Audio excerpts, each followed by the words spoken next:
Salam saudaraku yang dikasihi Tuhan, senang bisa berjumpa dengan saudara hari ini. Saya sangat yakin kita semua diberkati Tuhan, amin. Kita sudah berdoa kepada Tuhan, kita sudah memuji Tuhan dalam ibadah keluarga kita hari ini. Mari kita siapkan hati kita untuk dengar firman Tuhan. Mari kita berdoa. Bapa di surga, kami bersyukur buat kesempatan waktu yang Tuhan berikan kepada kami dan keluarga kami untuk kami datang kepada Tuhan, memuji dan menyembah Tuhan. Kami siapkan hati kami untuk menerima kebenaran firman-Mu hari ini. Berikan kami firman Tuhan yang beri menjadi kekuatan, tuntunan, berkat dalam kehidupan kami. Terima kasih Bapa. Dalam nama Tuhan Yesus kami sudah berdoa, haleluya, amin. Saudaraku yang dikasihi Tuhan, firman Tuhan hari ini bicara tentang ketika kita dalam masalah. Ketika kita dalam masalah, mari kita baca dalam 1 Samuel 30 ayat 1 sampai ayat ke-25. 1 Samuel 30 ayat 1 sampai 25. Namun saya akan bacakan ayat 4 sampai dengan ayat yang ke-6. Demikian firman Tuhan. Lalu menangislah Daud dan rakyat yang bersama-sama dengan dia itu dengan nyaring sampai mereka tidak kuat lagi menangis. Juga kedua istri Daud ditawan, yakni Ahinoam perempuan Israel dan Abigail bekas istri Nabal orang Karmel itu. Daud sangat terjepit karena rakyat mengatakan hendak melempari dia dengan batu. Seluruh rakyat itu telah pedih hati masing-masing karena anaknya laki-laki dan perempuan. Tetapi Daud menguatkan kepercayaannya kepada Tuhan Allahnya. Amin, saudara.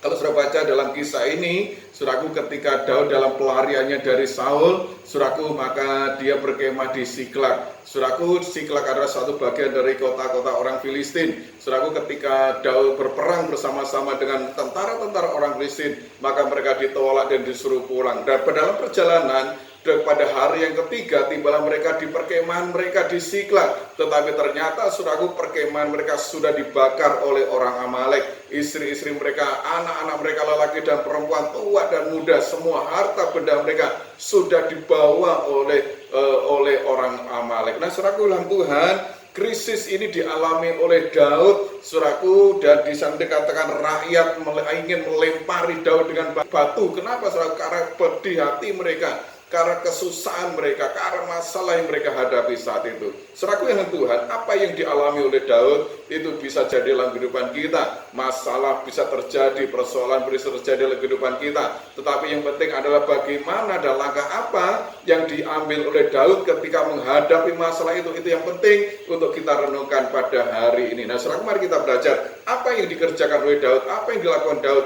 dalam menghadapi masalah ini. Yang pertama, saudaraku, kalau saudara baca dalam 1 Samuel 30 ayat yang ke-6, bagian terakhir di sana dikatakan Daud menguatkan kepercayaannya kepada Tuhan Allahnya. Daud itu menguatkan kepercayaannya kepada Tuhan Allahnya.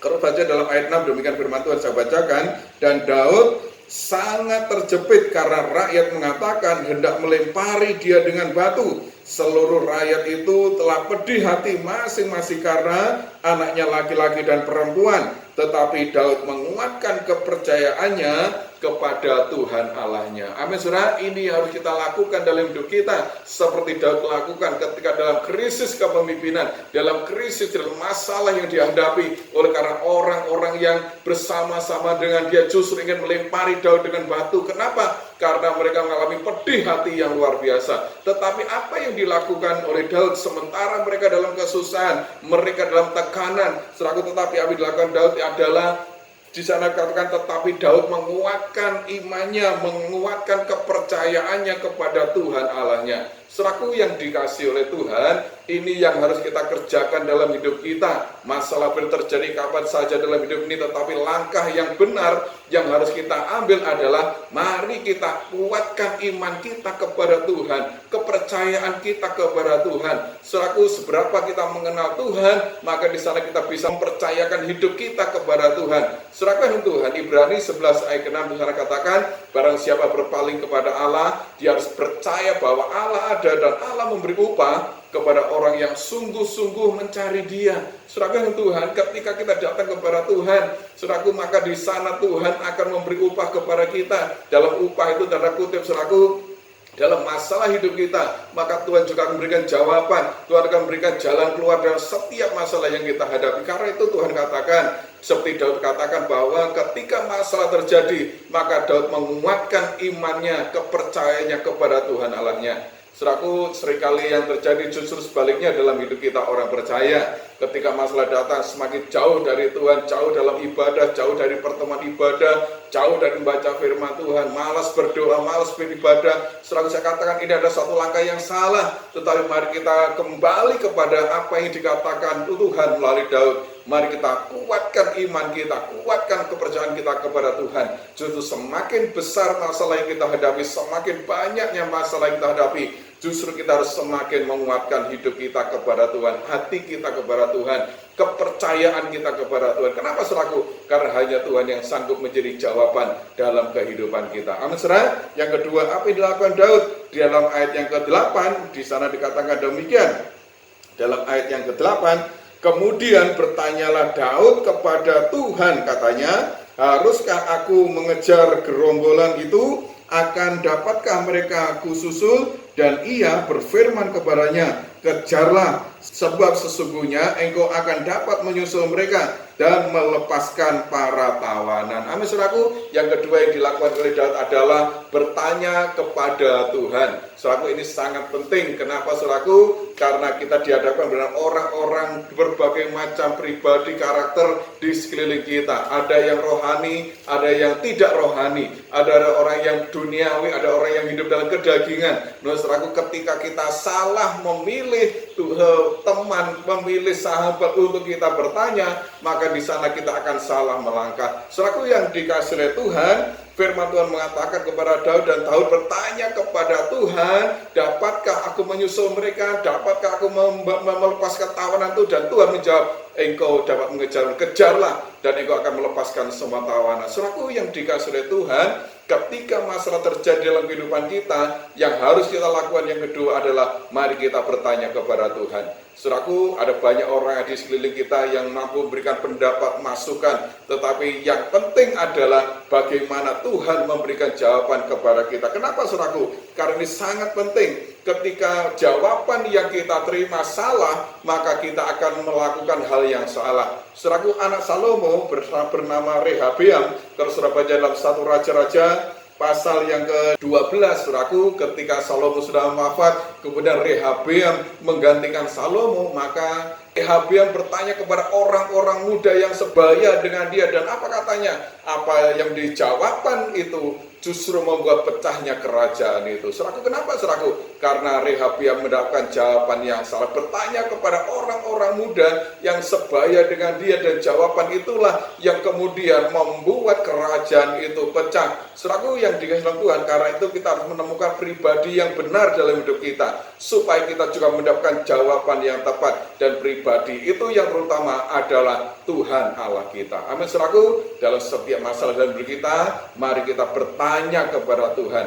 Yang kita bertanya kepada Tuhan, dan Tuhan akan memberikan jawaban dalam kehidupan kita. Sekalipun Tuhan berkata tidak, tetapi itu adalah jawaban Tuhan yang harus kita taati. Tuhan menjawab kepada kita bukan selalu ya, selalu benar, tetapi seringkali Tuhan juga menjawab tidak dalam hidup kita. Dan kalau itu jawaban Tuhan, mari kita taat melakukannya. Karena di balik itu semua, Tuhan juga punya rencana yang indah dalam setiap hidup kita. Amin, saudaraku Tuhan. Karena itu dua hal yang kita kerjakan dalam hidup kita. Masalah boleh terjadi kapan saja dalam kehidupan ini, tetapi yang pertama adalah, saudaraku, mari kita kuatkan iman kita kepada Tuhan. Mari kuatkan iman kepercayaan kita kepada Tuhan. Yang kedua di sana katakan, mari kita terus bertanya kepada Tuhan. Mintalah petunjuk Tuhan, mintalah bimbingan Tuhan. Supaya apa, saudaraku? Kita punya jalan, kita punya solusi yang tepat untuk menyelesaikan setiap masalah kita. Mari kita lihat, saudaraku, apa yang dialami oleh Daud ketika Daud bertanya kepada Tuhan, ketika Daud menguatkan imannya kepada Tuhan. Kalau saudara baca dalam 1 Samuel pasal yang ke-30, di sana dikatakan bahwa Daud bisa mengalahkan orang Amalek itu. Daud melepaskan semua tawanan. Kenapa, saudaraku? Karena apa yang dilakukan oleh Daud seizin Tuhan. Nah, saudaraku yang dikasihi Tuhan, karena itu sebagai orang-orang percaya, mari kita terus menguatkan iman kita kepada Tuhan. Ketika langkah kita benar, maka tidak ada satupun yang hilang dari hidup kita. Amin, saudara. Ketika kita menguatkan iman kita kepada Tuhan, ketika kita terus bertanya kepada Tuhan, dan kita melakukan, kita bertindak atas seluruh kehendak Tuhan, maka saya katakan tidak ada satupun yang hilang dari hidup kita. Karena langkah kita benar akan menunjukkan jalan yang benar bagi kita. Karena itu saudara Tuhan, mari kita terus percaya kepada Tuhan, mari kita terus andalkan Tuhan dalam hidup ini, karena tidak ada pribadi lain yang dapat memberikan solusi dalam hidup kita kecuali Tuhan. Amin.